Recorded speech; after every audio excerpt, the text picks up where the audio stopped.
গত কয়েক পর্বে আমরা দেখেছিলাম কিভাবে ব্যাকগ্রাউন্ড রিমুভ করতে হয় বা কিভাবে পিএনজি ফাইল তৈরি করতে হয়, অর্থাৎ ব্যাকগ্রাউন্ড রিমুভ করে সেই এলিমেন্টটি কিভাবে অন্যান্য স্থানে ইউজ করা যায় সেটি আমরা গত কয়েক পর্বে দেখেছিলাম বিভিন্ন সিলেকশন টুলের মাধ্যমে, কালার রেঞ্জ, রিফাইন এজ ইত্যাদি ইত্যাদি টুলের মাধ্যমে।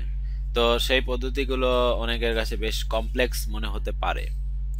তো এই সিলেকশনগুলো আমরা আরও খুব সহজে করতে পারি যদি আমরা প্লাগইন ইউজ করি। সাধারণত প্লাগইন ছাড়াই কাজ করা যায়, তবে আপনাদেরকে আমি আমি জাস্ট কিছু উদাহরণ দিয়ে আমি দেখিয়ে দিচ্ছি যে আলাদা প্লাগইন কিভাবে ইউজ করতে হয় এবং সেগুলো কতটা ইউজফুল।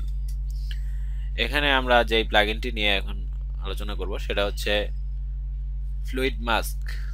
এটি শুধুমাত্র মাস্কিং এর জন্য, অর্থাৎ ব্যাকগ্রাউন্ড রিমুভ করার জন্য এটি বেশি ব্যবহৃত হয়। এছাড়াও এটি দিয়ে আরো অন্যান্য অনেক কাজ করা যায়। এবং এটি কেন ফটোশপে আপনি ইউজ করবেন বা এটি সুবিধা কি সেটি আমরা এখনই দেখব।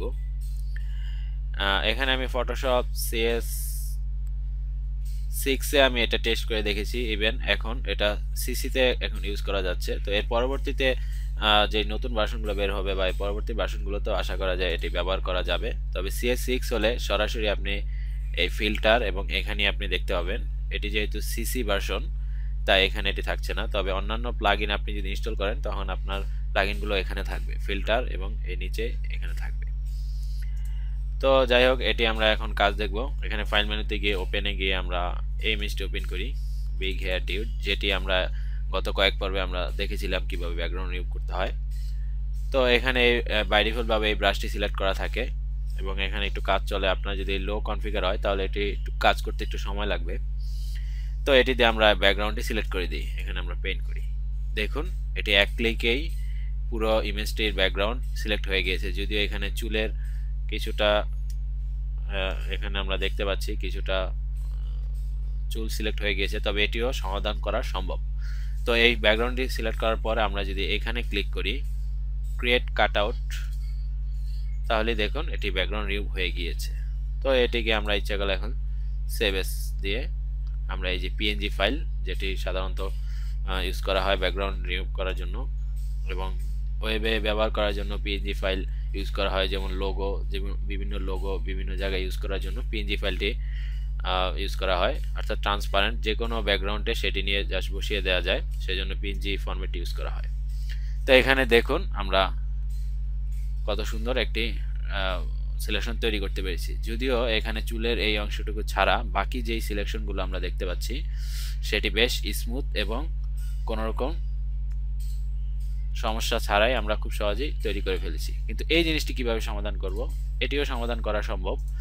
এটির জন্য এখানে কিছু ব্রাশ টুল রয়েছে, সেটি দেখে দেখে আপনার এই কয়েক ক্লিকে এটি সমাধান করতে পারেন।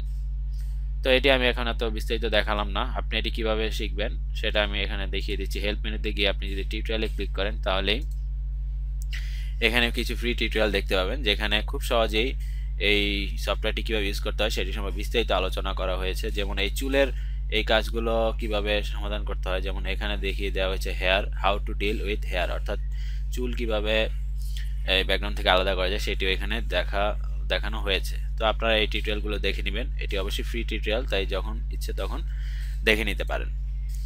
তো এই তো আমরা মোটামুটি একটি প্লাগইন সম্পর্কে জানতে পারলাম। তো এভাবে খুব সহজে আপনি ব্যাকগ্রাউন্ড রিমুভ করতে পারেন, এটি ইনস্টল করতে পারবেন খুব সহজেই। যদিও এটি ফ্রি সফটওয়্যার নয়, তবে ডিভিডিতে এটি ফুল ভার্সন দেয়াই থাকবে।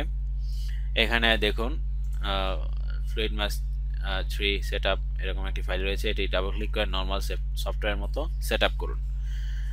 তো এটি আগে থেকেই ফুল ভার্সন করা, অর্থাৎ এখানে ফুল ভার্সন আগে থেকেই হয়ে গিয়েছে। যেমন আমি এখানে হেল্প মেনুতে গিয়ে আমি যদি অ্যাবাউট দেই তাহলে এখানে দেখতে পাবো you have a full licence.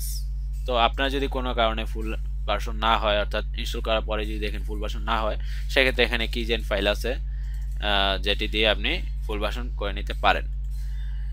তবে এটি আর আপনার যদি অ্যান্টিভাইরাস থাকে তাহলে এটি ভাইরাস হিসেবে ডিটেক্ট করবে, তাই অ্যান্টিভাইরাসটি ডিসেবল করে এটি ইউজ করতে পারেন। তবে এটি ইউজ না করলেও হয়, যেমন আমি শুধু সরাসরি এটি সেট আপ দিয়েছি, আমার এখানে ফুল ভার্সন হয়ে গিয়েছে। তাও আপনার যদি দরকার হয় তো সেক্ষেত্রে আপনি এটি ইউজ করতে পারেন। তো এই ফাইলগুলো ডিভিডিতে থাকবে। আশা করি একটি প্লাগইন সম্পর্কে আপনারা মোটামুটি আইডিয়া পেলেন। এমন আরও অনেক ধরনের প্লাগইন রয়েছে, তবে আমার পরামর্শ থাকবে আপনি প্রথমে ফটোশপের বাই ডিফল্ট যে ফিচারগুলো রয়েছে সেগুলো সম্পর্কে জানুন এবং সেগুলো দিয়ে কাজ করা শিখুন। প্লাগইন ইউজ করে পরবর্তীতে আপনি যখন অ্যাডভান্স হয়ে যাবেন তখন আপনি হয়তো প্লাগইন ইউজ করতে পারেন।